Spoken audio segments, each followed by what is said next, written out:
Buenos días. Vamos a hacer hoy una pequeña introducción o una presentación temática del artículo El marco incompleto de mi autoría. No es que pretenda yo hacer un abstract o un resumen, sino más bien colocarlo en situación de problematizar, de sacar cuestiones, de poder desarrollar algunos puntos que ya están contenidos en ese artículo. Básicamente el marco incompleto es hacer otra entrada que la del artículo mismo, pero quizá pueda también ser complementaria de esa. Se trata de lo siguiente: en el arte, todo tipo de arte, existen dos componentes básicos, que lo estoy simplificando ahora, pero son complejos. Uno es la forma, que hace a la articulación de los distintos elementos, los colores, las formas, las texturas, los tonos, las composiciones, que serían como el aspecto articulador de una obra, o podríamos decir el cómo de la obra. Y otro hace a los contenidos, o el contenido, que tiene que ver con las verdades, los conceptos, las historias, las pragmáticas, todo aquello que hace a qué se dice. Entonces, cómo se dice, qué se dice, simplificando al máximo, son dos elementos que están continuamente presentes en el arte y están como en litigio permanente, están moviéndose siempre, nunca pueden ser entendidos de una manera estática. La forma no puede ser un recipiente que es llenado con un contenido, porque esos contenidos o esas verdades también forman parte de la configuración, es decir, de la forma. ¿Qué ocurre? Que el arte moderno ha privilegiado históricamente el momento de la forma en detrimento de los contenidos. No es que anulase los contenidos, haya anulado, porque eso es imposible, sería una cuestión puramente formal, estética, sin ninguna verdad, como diríamos, sin alma, sin ninguna narración, sin ningún contenido posible. Pero sí, el acceso a esos contenidos se va a través del significante, a través del signo, a través del lenguaje, es decir, a través de la forma, que es lo principal. Eso tiene origen kantiano. En el artículo está explicado más o menos por qué la estética moderna eurooccidental privilegia la forma en detrimento o en mengua del contenido o de los contenidos. Ocurre que cuando el pensamiento contemporáneo lo que hace fundamentalmente es criticar el momento puramente formal, no es que pretenda sacar la forma, pero sí echar énfasis sobre los contenidos, las historias, las disciplinas, lo que se cuenta, lo que se dice, lo que se narra, se piensa, se siente, etc. Es decir, aquello que está como expresado o dicho a través de la obra, dicho sea paso, a través de formas que son estéticas. Esto que pasa en un momento determinado, hay un doble frente, sobre todo con el primer posmodernismo de los años 90, en los cuales se recusa el momento puramente formal y estético también, porque la estética ha sido copada o robada por el mercado, y entonces el arte se vuelve un poco antiestético, o por lo menos no puramente estético y no formal. Entonces aparecen e irrumpen una serie de contenidos de otras culturas, porque hasta entonces fundamentalmente las formas son formas europeas, etnocéntricas, hegemónicas. Aquí entran diversas culturas, entran historias, entran disciplinas, la filosofía, el psicoanálisis, la sociología, las biografías personales, entran micronarraciones, microhistorias, comienzan a entrar, pero hasta un punto tal que de pronto la forma termina desfondada, vamos a decir.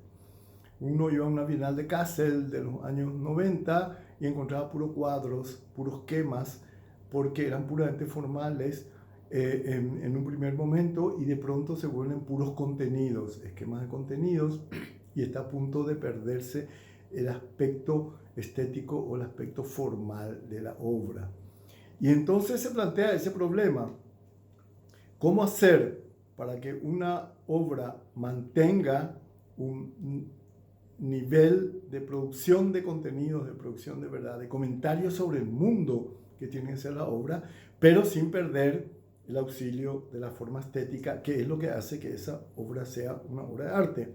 Podría pensarse, un poco siguiendo una tradición de muerte del arte, etc. Bueno, ese modelo de arte terminó el arte. Sin embargo, cada vez hay o había, y sigue habiendo en modo virtual, bienales, sigue habiendo exposiciones, sigue habiendo discusiones sobre el arte todo el tiempo. Entonces no se puede decir más desechar una palabra que está vigente y que precisa ser reformulada continuamente, aunque nunca definida. Entonces hay una oposición entre la autonomía, que es enmarcar una obra, ¿verdad?, formal, la autonomía del arte, que es moderna, que es separar el arte del flujo de la realidad y de la vida o lo que fuere, por una parte, y por la otra, quitar el marco, que sería la heteronomía, en la cual hay un flujo continuo de lo que viene, lo que va, y los cuatro vientos de la historia entrando y saliendo por allá. No existe una escena. Entonces, esa tensión, cómo conciliar un momento que se asegure la potencia de contenido por una parte, sin sacrificar el trabajo estético formal por la otra, eso se decide siempre en situación. Se decide, por eso la obra es siempre contingente, que es contingente, que no está avalada desde afuera por una idea trascendental o por un modelo o un canon de lo que es arte, sino que se juega en situación. Por eso siempre la obra, en cierto sentido toda la obra contemporánea es una instalación, porque depende de aquí y ahora. Así definía Benjamin el aura como trama singular de espacio y tiempo, lo que es aquí y lo que es ahora, este espacio, esta situación, ese tiempo, no una universalización abstracta de lo que es un arte que vale en cualquier otra situación. Eso por una parte. Entonces, ese juego entre lo que es y no es arte se vuelve un tema fundamental del arte contemporáneo, y quizás las preguntas más interesantes surgen ante esa misma pregunta. ¿Esto es arte? Entonces decimos, bueno, acá está ocurriendo algo interesante. El arte contemporáneo está continuamente revisando sus propios límites y sus estatutos estéticos, poéticos, filocríticos o conceptuales.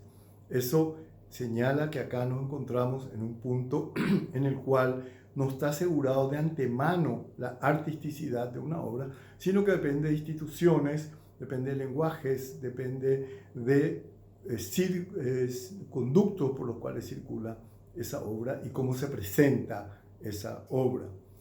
Ocurre que en este artículo entra a funcionar una cuestión interesante que Derrida toma de Kant, y Kant toma de Platón, o sea, tiene una venerable tradición, aunque no sea demasiado complicada. En un momento determinado, Kant se pregunta, ¿el marco de una obra es o no parte de la obra?